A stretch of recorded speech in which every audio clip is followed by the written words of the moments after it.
I still see solar continuing to move forward. I see energy rates continuing to increase in the foreseeable future. And I think that's going to spur more development. I don't think they're going to go start building a bunch of coal and or nuclear. I mean, as you said in the solar coaster, you got to be like a duck, man. When times are bad, you look super calm, but under the surface, you're kicking, right? That's solar. Hello and welcome to the Solar Maverick Podcast, where solar meets entrepreneurship and experience. I'm your host, Benoy Thanjan, so let's get into it. Hi, this is Benoy, your host, the Solar Maverick Podcast. I'm really excited to have this episode of the podcast. My co-host, Nate Jovanelly from Sunraise Capital. He's the CEO and founder. Nate, welcome to the podcast. I'm excited to have you co-host the podcast. On this episode, we're actually going to be talking about REplus and takeaways from that.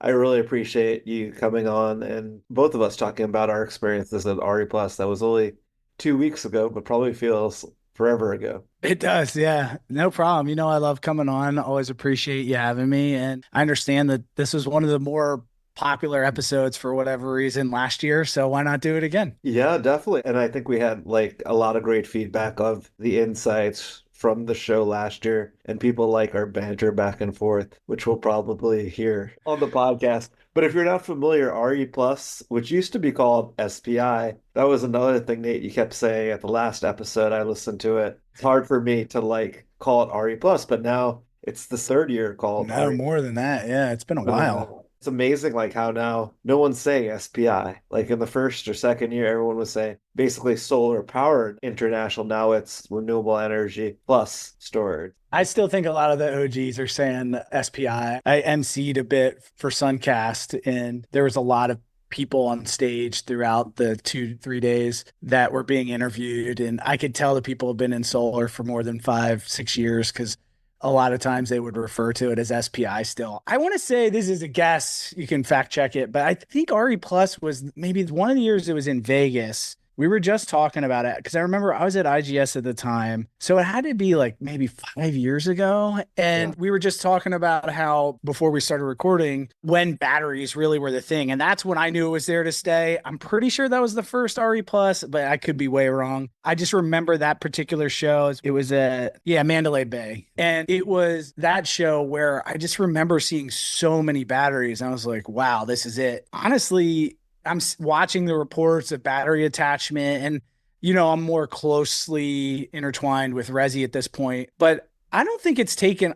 Look, everyone's going to be like, what is he talking? I don't see it taking off as much as I expected. I mean, obviously in Resi, we're seeing higher battery attachments, but it's not 60%. I mean, a lot of our partners are sub 10% still, unless you're in California because of net metering. So I don't know. Maybe that's a good way to start. I know you were talking about how you thought there were potentially as many or more battery exhibitors than solar panel exhibitors. And from your perspective, more on the larger scale CNI and utility, what are you seeing with batteries? Yeah, I mean, I think it's probably not infiltrated as much as I would have thought, when we talked 5 years ago. But it's definitely one thing we're seeing is lithium ion batteries are going down in price. I think they're saying over the past 5 years, you could fact check me on this. Maybe I'm wrong. Now I'm going to say that all the time. It's gone down 40% in the past 5 years. You're definitely seeing a lot more incorporation of batteries, but I think it's more on the utility scale side where it's just, large battery storage projects. I think the challenge that we've seen in the US is a lot of states are talking about battery solar incentives and legislation, and it's just taking so much time for it to happen. And I didn't actually see residential battery storage solutions really. It was more of the large, commercial application. And I thought, as you said, Nate, that there were a lot more, at least from the large expo hall exhibits, it was more of battery storage than, PV panels. But I could be wrong because there were so many. This year was another record attendance, 40,000+. They're saying, I think there was in the main, convention center, 4 floors of exhibits in the hotel. I think the Marriott had 2 smaller exhibit halls. So it's really hard to judge from all that. And especially everyone tends to hang out on the first floor. It was funny, I went to the second and third floor. there's no one, or the basement, there's not as nearly as many people as the first floor of the main exhibit hall. I thought they said there were 48,000 registered, but I did try and Google it and it said over 40. So it was kind of generic. But Yeah. you know, people show up all the time without passes, right? So Oh, yeah. it probably pushed 50,000 plus people. It certainly felt like it. I do think we talked about this last year. My opinion, Anaheim's a little small for the venue. I think it's in Vegas next year. I believe too that New Orleans is back on the agenda at some point, maybe 3 years from now. Again, I haven't verified that, but that's what I'd heard. And I hope that's the case. I was excited about that one for a variety of reasons and got canceled, obviously, because of COVID. And then coupled with the hurricane, it didn't have any power. But hey, more reason why people should use batteries, which is actually what I want to stick on a bit, because I do think that batteries are going to be 100%, like there's no doubt that they're going to play a pivotal role in the energy transition, whatever buzzword you want to use. And I think they've gotten a lot less expensive because of all the EVs, right? It's just technology that's evolving. I'm sure there are other macroeconomic factors. I'm not a battery expert by any stretch of the imagination, but I know enough to be dangerous. I guess, how do you think they're going to be more incorporated? Is it behind the meter or in front of the meter? Because we were talking about large scale and you think it was more tailored to that. But on the flip side, you also said, and I preach about this all the time on LinkedIn, I'm sure you see all my posts about how energy prices are just kind of cascading. I think they have exit velocity. They're escaping our control. We're seeing record high inflation in home energy. So while maybe the rest of consumables and the CPI are under control, I mean, we're doing this right after the Fed lowered rates by 50 bips. I'm still seeing, and I'm posting about literally every week, energy bills increasing and how much it's going to continue to increase. I think the latest one I just posted was saying that they're predicting that 50% of homeowners are going to have solar because of all the demand on the grid. And there's been no new coal plants for years. Solar is, you could say it two different ways. Either it's only 6% of US electricity, or solar is 6% of US electricity, right? You could take that stat either way. And it's continuing to grow, but I'm concerned with the demand on the grid with EVs in particular, data centers, AI, and they're building these facilities generally in low power cost areas. And as a result, it's driving up power. You probably follow it closer than I do, but the PJM auction just went off at record highs. Like they can't get enough generation fast enough.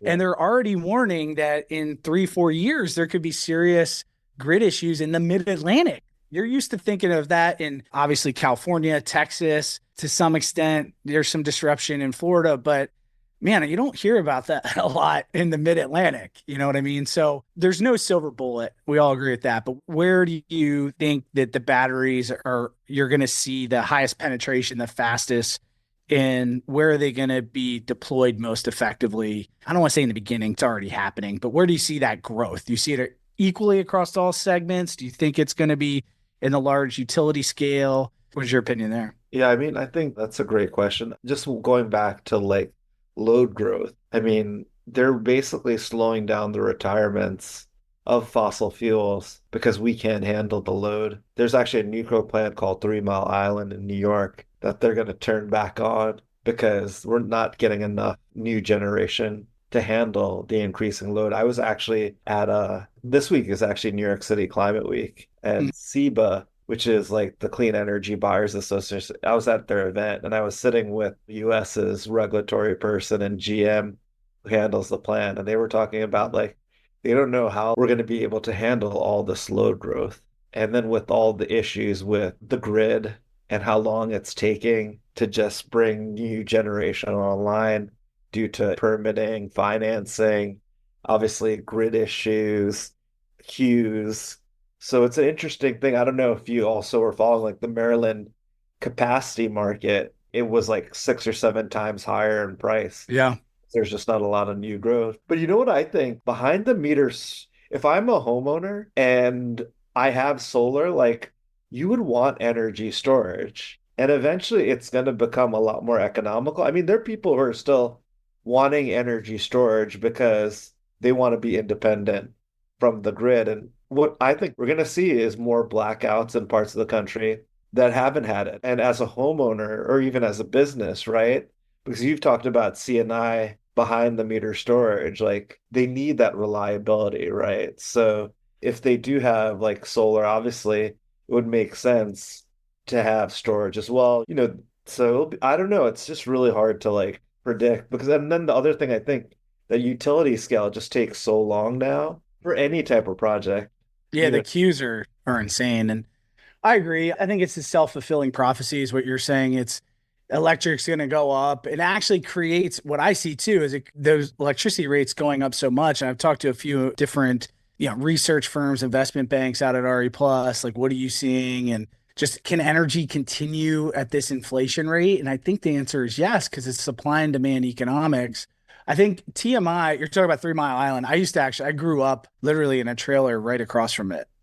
I was not quite alive yet at the meltdown. I think it was a year before I was born, but my brother was. Government still keeps tabs on him. True story. So we were within a mile of the facility. And I think that's the reactor they're talking about bringing back online there's some load coming there. Yeah. Or maybe it was AI. I can't remember. I just read this article and I also saw that Jigger Shaw just did a podcast. I think it was with Nico about nuclear. Maybe that was at REplus. I missed that interview, but that's in my queue. I want to go back and listen to that because I do think it could be a relevant part of the mix. But you're talking about long permit times, right?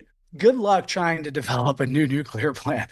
What are you going to bring it online in 2030? I mean, how long would it? I don't know. Again, that's not my expertise, but I would say it's going to take a long time. At REplus actually was interesting. Really? I didn't meet any of them, but I would love to. So it's interesting because they're trying to work on small modular plants. It's like fuel cells. I remember doing fuel cells 10 years ago, and our joke was, it's actually a little over that. Our joke was, it's always next year. Next year. I don't know. That word hasn't even come to my head now. I'm probably 6 or 7 years. But do you see anything with that out at REplus? Do you follow that at all? What specifically, the nuclear? For fuel cells. Oh, I didn't really see that much on fuel cells, but honestly, I wasn't focused on fuel cells. I was just curious. Isn't Bloom Energy a fuel cell? Yeah, they were the big one. They had a pretty big space on the first floor, but I didn't really go and look at their technology. And I feel like they've been around forever. I'm not sure forever they are and what they were doing. Yeah. So outside of batteries, then, what would you say? Was there any theme that grabbed you that stood out from this year's REplus? Well, one thing I was going to say, Nate, so next year, you're right, it's going to be in Las Vegas at the Venetian, September 8th to 11th, 2025. Then it comes back to Anaheim, and it's actually going to be in October, which I actually think is better than having it like week after Labor Day weekend.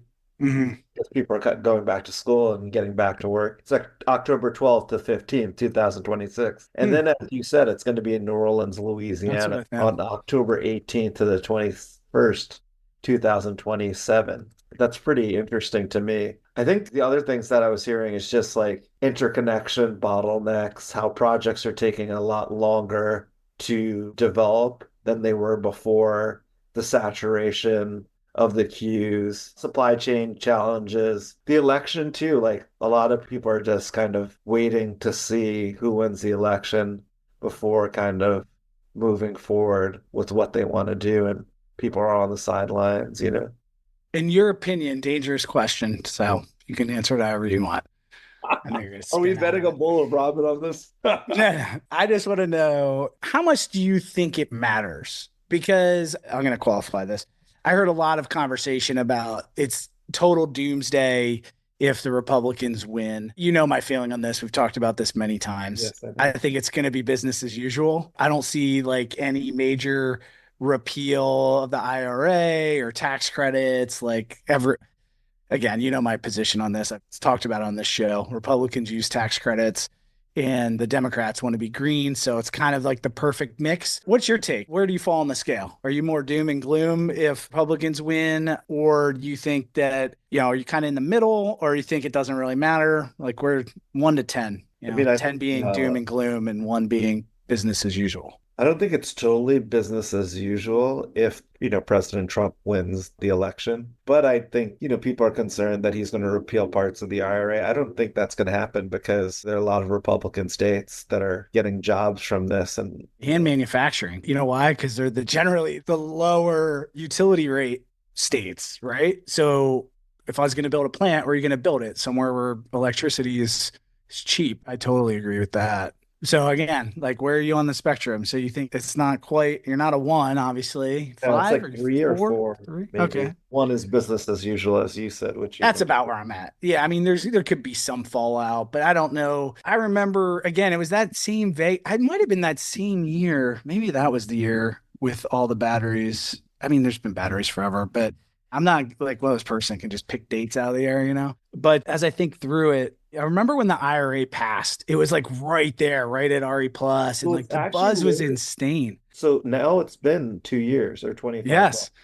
It's And August of 2000, I and think everyone we've was so seen the excited. It greatest was gains at probably in Anaheim. manufacturing, right? I think the greatest gains from the IRA have actually been in manufacturing, would be what my guess is. I mean, Resi Solar, as you know, is down this year, Yeah, which for is the sure. first time in the history of residential solar that it's been down. And that's a combination of a lot of different things. I think energy prices being high will continue to buoy the market. And I do think it'll come back fiercely. I think interest rates, and shifting from leases to TPO certainly had an effect on that. But ultimately super optimistic about the industry in general. I mean, if you look at the stats of, I think they said 22% growth over the last 10 years, there's like a 17% projected compound annual growth rate. This is all basically SEIA data, and the amount of houses that are going to have solar by 2030. I've seen all sorts of numbers. I know SEIA just put out their data sheet. I believe they had it pegged at 15%. I think that's realistic. I mean, when you're talking about 15%, one of the first podcasts we ever did together,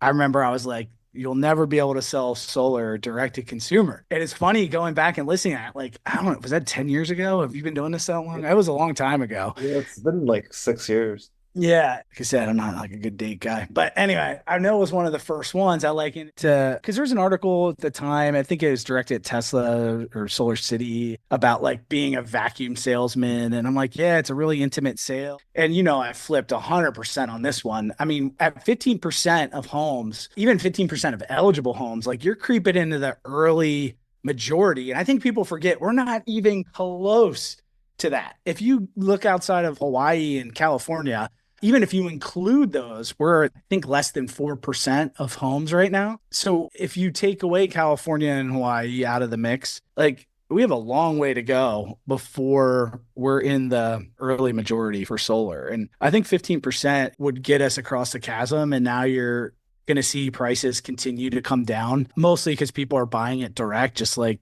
anything else, whether it's a car or a mattress or the examples I always use. I never thought I'd buy a bed online. I can't remember the last time I hadn't. I never thought you'd buy a car without driving it. Like to me, that was 10 years ago. Like I would have been like, that's crazy. Full Oh, disclosure, I also owned Blockbuster stock way too long. So, because who doesn't want to watch a movie? The times change, right? So, I was an I early mean, stage investor in Netflix. yeah, I was like, Streaming that's like a dumb. crazy. Yeah. Yeah, no, it's a fantastic idea, but it's like people like to go to the store, and that was like part of we're about the same age. Like that was my childhood, like getting your parents to go to Blockbuster on a Friday and it's packed and you want to see that movie and it's gone, right? You had to look Paid behind the 60 box of to them. see. Yeah, I mean, that's it. Or they'd be like, hey, there's three coming back today and you're just waiting at the counter. Like, Yeah, oh, I hope someone drops it in, you're really aging us Um, right here. it's, Some of the it's younger generation, they don't even know what a VHS tape is. Oh, my kids have, yeah, no clue. And it's funny though how your perspective can change like that. Like mine has. Like now I don't see a possibility of people not buying solar direct. Or I know even in CNI, like building solar ready warehouses. So whoever the client is or tenant can put solar up. They already have like kind of the plumbing built in, so to speak. That was a thing when I was getting out of CNI years ago. So I think we're moving that direction, which is exciting. I guess my point is we have a long way to go. It's still early. That's what I tell people in the energy Sure. trend and Yeah, going that's to solar.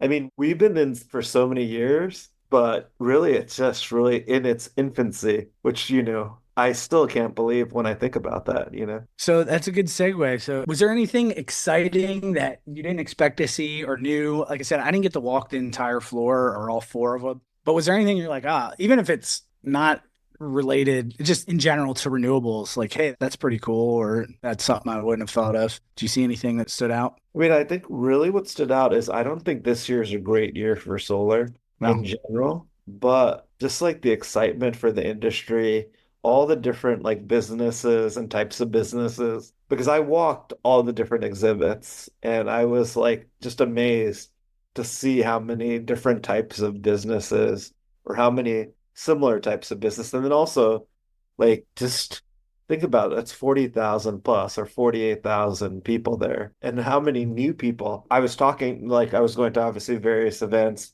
like Solar Fight Night or SIA's VIP reception. And I was meeting a lot of people who are very new to the industry, like less than a year. A lot of people who moved from the tech Hmm. industry because they got laid off. And I would say to them, welcome to the solar coaster, which they probably can't imagine what I'm talking about. But it's just No. exciting to see because for the energy transition, we need, and I know we've talked about this, there's so many people that we'll need coming from a lot of different backgrounds, not just a solar background. We're starting to see this influx of people coming into the industry. Like I remember when Anaheim had like 10 or 12,000 people, Yeah. I would just stand right in front and I would see everyone, right? But now there's just so many people, right? It's like the industry's just getting so much bigger. You're not bumping into people like it was before. So I think I Yeah. was excited just to see like really right before our eyes, this is becoming like a real industry, you know? Yeah, no, I totally agree. And I remember back in those days when it seemed huge then, right? And it's Yeah. like, are we just getting started? It was 2 years ago where definitely the theme for me at REplus was jobs. Like IRA just passed and it's the projection for the amount of jobs. And when you're talking about record unemployment, and it's very, in general, I would say the whole industry is very migratory. Like people just kind of move around, especially in Resi where whole sales teams just kind of, we're going to go over here or a whole crew. I would say that's pretty common across the board. But what my message was, we need to bring people in from other industries. We're never going to meet this gap in the amount of people that are having trouble hiring. Again, I mean, unemployment is still very low and the job market is seemingly still very strong. And that makes it difficult, right? To get people into a new industry that is known for its chaotic nature is probably not the right word, but its ups and downs, the solar coaster, as you said. I think that will continue to be a challenge. It wasn't as challenged as much as we thought or I thought, which really surprised me. And I would say that's just a result of all the things we've been talking about, right? Resi's down. I think CNI is back in a big way. I think utility scale is back, but they can't get jobs built because the queue is so long, or they're stuck in somewhere with the utility or in permitting. I think we definitely still have things to figure out as an industry to be able to get to the kind of scale that a lot of people think we can get to and that we need to get to. But outside of that, I guess the next logical question is, do you have any notable differences from last year in terms of the conference? I mean, other than maybe it was a little bigger. I wouldn't say it was noticeably bigger than the last one because the last one was also pretty massive. It's kind of hard to tell too when it's in Vegas, right? So spread out. But Yeah. did you notice anything you thought was, different than the previous year? Well, I think Anaheim, it's just easier to meet people because, as you said, Vegas is all spread out and it's hard because people want to meet at different places. And it's so easy to get lost, especially Yeah, in that venue like last year. I think also people are staying further away because it's so hard to find, we did. which in Vegas, obviously, it's fine for that number of people. So people weren't really staying around like in the evenings at certain things just because, from a lodging perspective, this is all based this on like where the convention was. And I think obviously everyone was this year you had a little bit of a heat wave. Yeah. So everyone was The staying, irony is so like 100 degrees. Yeah. yeah, so you Southern have the California. outdoor, there were outdoor as well, like exhibitors, but for the first 2 days, people weren't really going outside. They were trying to stay inside as much as Are you possible. suggesting that the earth is warming?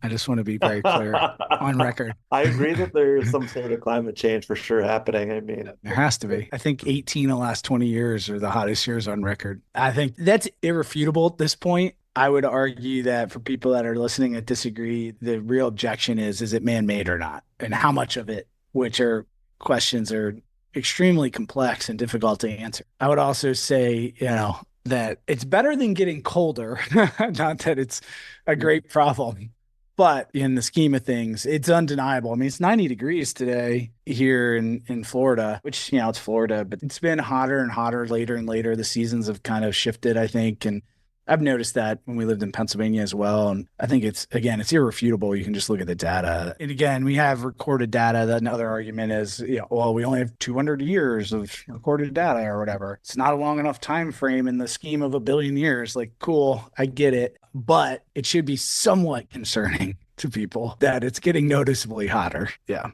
What about you? Did you notice anything different from this year in Anaheim versus last year in Las Vegas? No, I did feel, and this could be my own sentiment just creeping in, just, running a company, a lot of stress that comes along with it. I think you kind of hit on it inadvertently too. For me, there's a lot of people, but the energy, it was good, but it wasn't the same. I don't know. Like I said, that year the IRA passed, everyone like was the excited. Optimism and the energy and just like, man, it was like, this is awesome to be part of.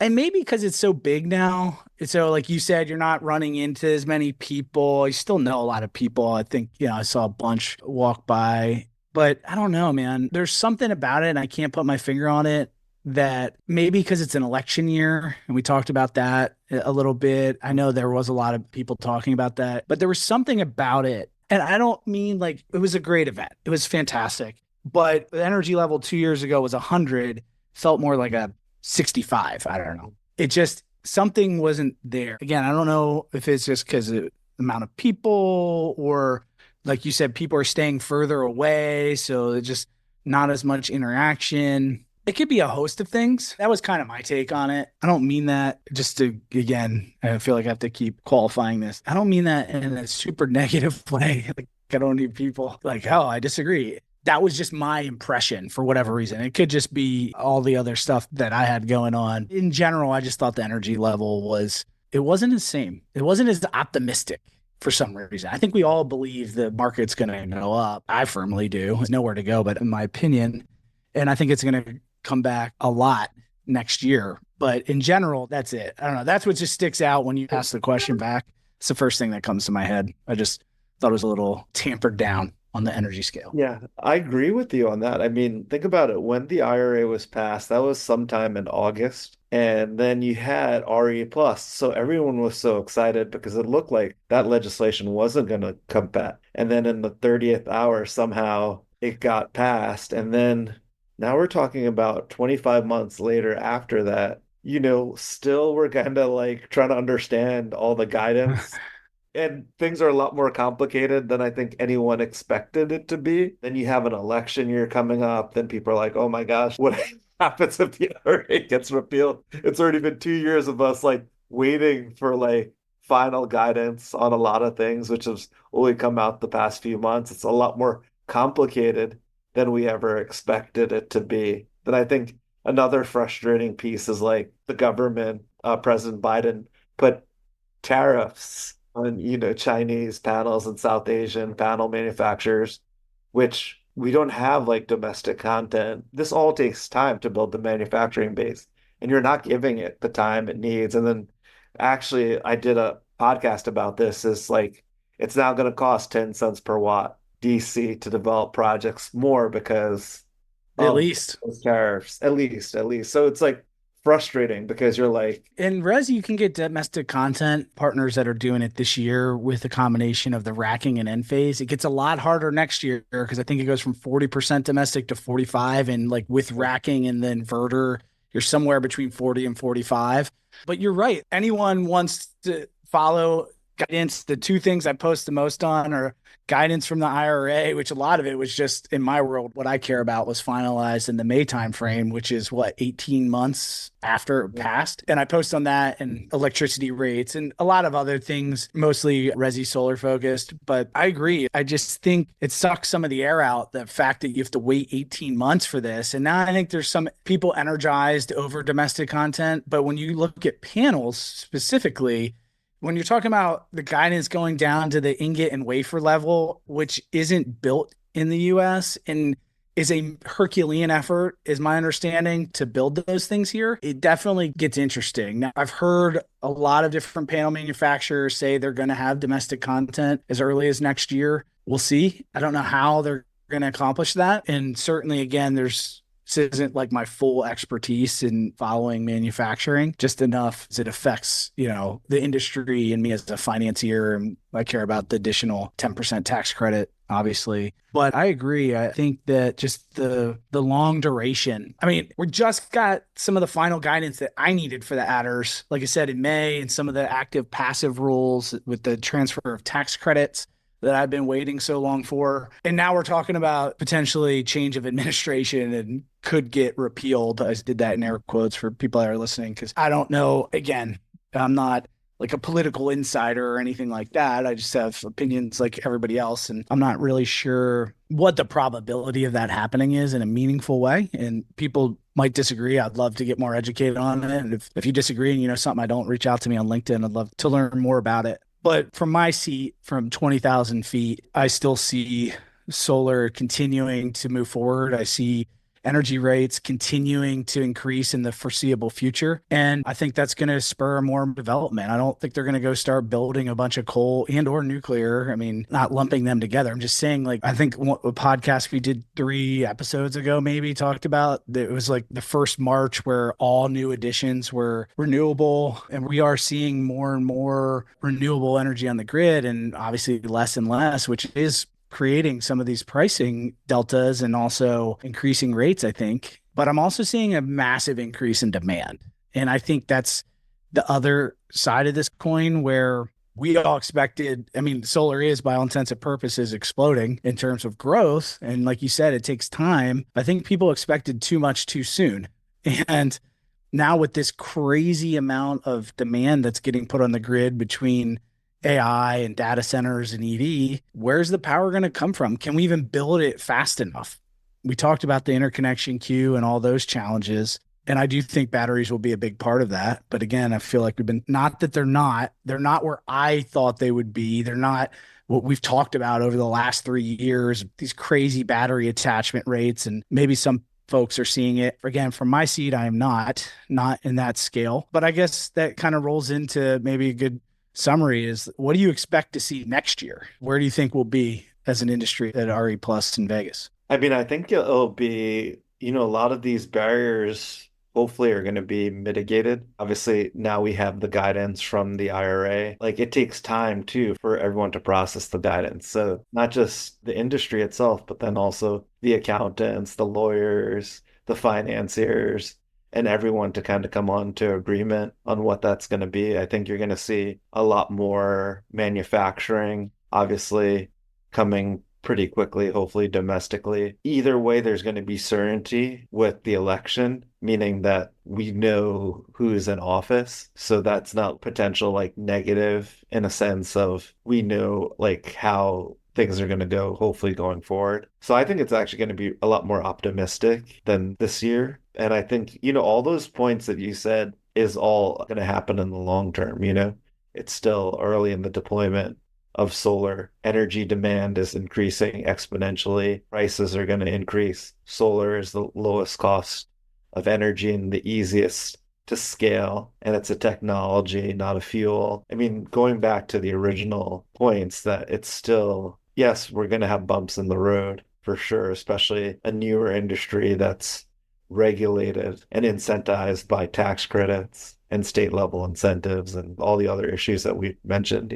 Careful with that. Every energy source is subsidized in some way. I don't need getting hate mail. But 55%, I think was the number of all new capacity in 2023 was solar. So again, we're seeing more and more solar, and 55%, we're like, it's not growing fast enough. Like, I don't know how much faster it can grow, right? That's the point. And I do think, it was a rough year for resi. There's a lot of companies that went out of business, but I think there's still a bright future ahead. I think just a lot of macroeconomic things that challenged the industry that we had to navigate. But ultimately, I'm going to stick to my point that utility rates continue to increase. And that just creates more of a gap. That creates more incentive for batteries as tariffs get even more complex, like in California or like even in Texas, where it's fully deregulated. I think it's important to couple storage. I think it makes a ton of sense to have storage, and particularly behind the meter, in my opinion, it makes a ton of sense to do, because if you're producing energy and you're using it on site, like you said, it's always going to be the lowest cost. Once that solar's up there, there's no moving parts and you're generating power for 25 plus years. So I too am extremely optimistic. I really am. And I think it's going to continue to grow, and probably 60,000 people next year in Vegas, and it'll continue to evolve. And you said it takes time. There's always a new battery technology, but at the end of the day, what's bankable? Lithium ion. In other words, what are people comfortable investing in? There could be better things out there. I'm sure there are. That is what the bank is saying. Yeah, this is tried and true. That's what we're comfortable with. And those things, I think, take time to evolve. I guess my last anecdote is I always go to the SIA Finance and Tax Conference, which is actually, it's a phenomenal show. I said it that way because people are like, how can I go to a conference about tax? Like, that sounds like the most boring thing on the planet. But I've been going to that show, I think, for 10 years. I mean, since I might have been to the first ones. Pretty small, intimate show. It's grown a little bit, but I was in the room when somebody was like, yeah, we're going to sell tax credits for less than $1 million on a 3-page contract. And everyone giggled. And I was like, I believe that's going to happen. And I think it was 2 months later, I was able to post on LinkedIn that a transaction went for less than $1 million on a 3-page contract. And it's showing there are people out there evolving and pushing the envelope. And as soon as that guidance came out, people were comfortable selling those tax credits. And that's how we're building our business around that too. I think it makes a lot of sense. I think it streamlines very complex transactions, and it allows other people to participate in the space who otherwise were on the sidelines. So hopefully we can continue to evolve and get more creative and lower costs, particularly soft costs. I mean, the cost of solar has been down over 40% over the last decade, but soft costs are still high. I mean, the equipment cost is just tanked, right? And you can get panels still really relatively inexpensive, at least compared to pre-COVID. But we're still seeing soft costs. I think there's a lot of work, a lot of juice that we can squeeze there to continue to get more efficient on that front. And it's not just installers, right? It's all the different AHJs and permits and utilities and everything you got to navigate that I think we'll continually improve upon. I know CS has some good initiatives out there that are looking to streamline that a bit. But that's kind of my take on the industry and how I feel we're headed for next year. I'm excited about next year. I think there'll be a lot of wins to celebrate, and as you said, in the solar coaster, you kind of just have to, you got to be like a duck, man. When times are bad, you look super calm, but under the surface, you're kicking, right? That's solar. That's especially if you're an entrepreneur in solar. That's the kind of mindset like you need to have. Yeah, exactly. That's Bruce Lee, for sure. Yes. It's interesting. I also attend the SIA Finance and Tax Seminar. They just saved the date for that, and They moved it. Going to be in March. It's going to be in June. Yeah, I saw that. I put it on my website. To June 25th at Convene. That's actually pretty good to do it during the summer in New York. I think you'll get a lot more people than You think? I don't know.